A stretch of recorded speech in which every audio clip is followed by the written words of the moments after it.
Saya nak pergi ke farmasi kejap. Jangan buat masalah bila saya tak ada kat rumah. Okey, Don?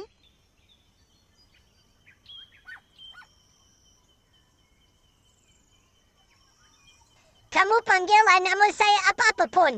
Saya tetap takkan datang. Ingat tu orang tua.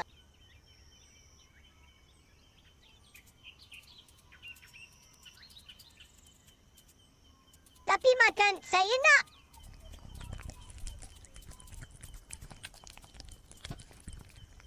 Saya masih lapar lagi lah. Sikit sangat dia letak makanan. Saya kena cari lagi makanan untuk penuhkan mangkuk tu. Ni macam pintu keluar je. Tapi macam mana nak keluar?